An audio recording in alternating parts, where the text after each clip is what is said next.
Imagine what we want to talk about today. Leadership. Yo.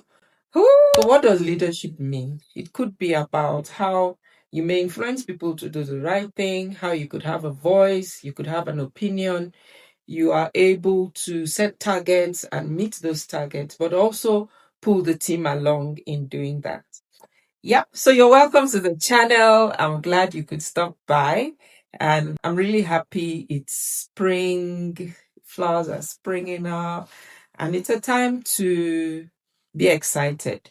But I think it's also a time where we need to stop and reflect because we're in the last month of the third quarter, right? So time is not yet out, but it's good to really take stock and check where we are, where we want to be, and then apply personal leadership to your own life, to your own situation, setting of targets, setting of vision. Where do I want to go? What do I want to achieve? How am I pulling my team along? Where is my team? I mean, it's so bad to be a leader that you don't even have your own team. Like, why are you leading? You're a pastor without a church. Yeah, that's not a good place to be. But I think in each one of us, there is that leader.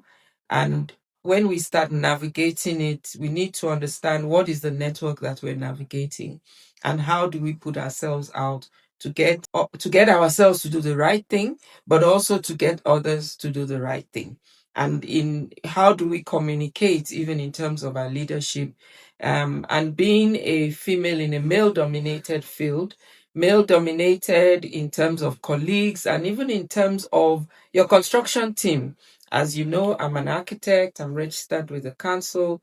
And so on site, it's a male dominated field as you deal with your construction workers on site.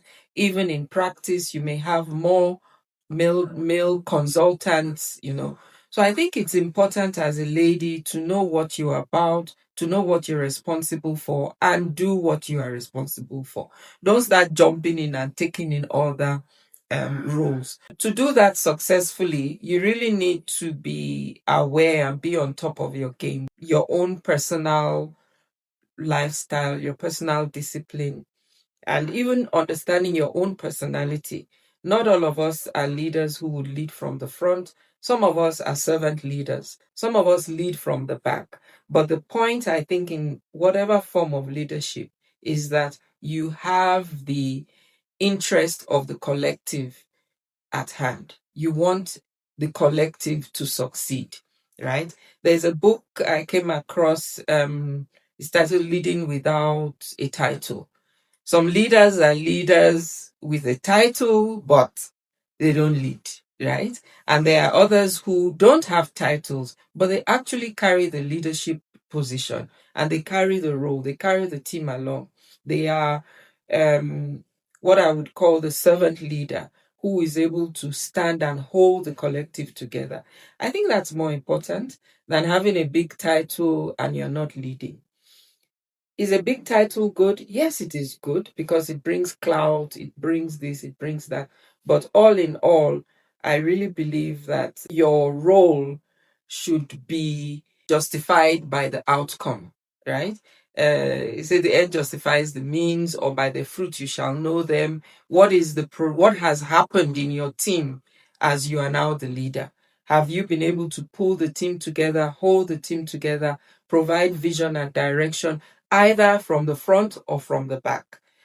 Sometimes when we are leading, you may really need to just wait and allow people or the team you are leading to grow, right? So that you multiply yourself even in the team.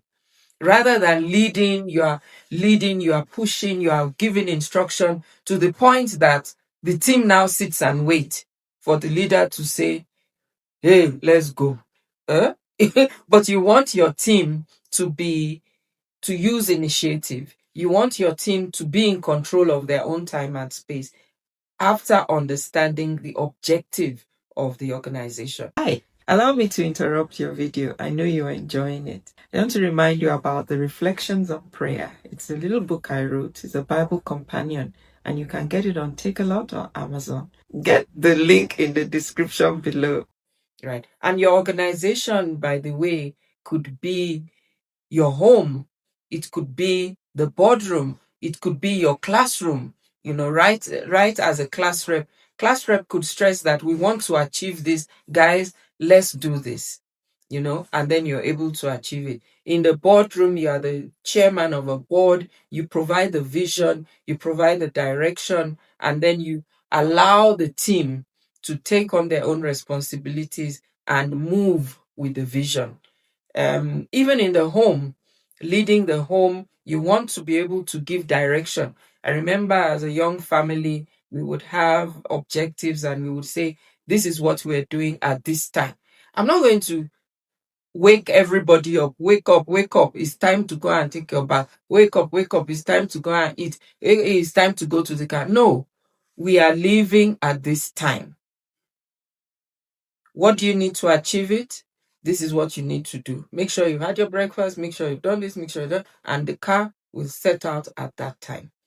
Now, to God be the glory, we don't have to chase after anybody. This is the time. Even if you wake up 5 minutes to the go time, you carry your shoes, everything, jump in the car, we are going. Likewise, in the boardroom, it's very sad if there is no vision for the organization, so that the collective don't know what we're aspiring to. They're waiting, sitting and waiting for instructions. That can be so onerous on the head, is being the leader, and even on the followership.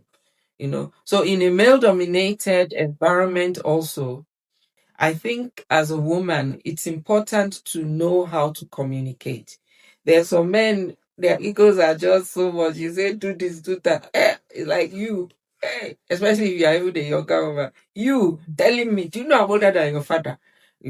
So you have to understand the context in which you are leading. You have to understand the culture of the organization you're leading so that you can provide the right type of leadership.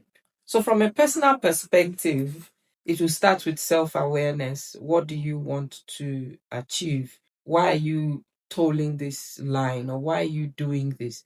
There will be a time to wait and there's a time to move. There's a time to think and there's a time to act. I'm a servant leader. I lead from the back. I like to empower others to do what they're supposed to do, even as I empower myself to do what I'm supposed to do. I would not shout, except I have to. You know. But really, it would be about creating that enabling environment. I'm a nurturer. I'm a nurturer. I want you to do this. I expect you to do it. Your word should be your word. Likewise, mine should be mine. And if it fails, you know, don't give up. Don't. There's always a second chance. Or lucky for you if you have a second chance to go at it again. But if the vision is there and it's clear, and you've tried one way, it didn't work, then you need to reappraise and go at it again. Failure is not the end, it's just a stepping stone.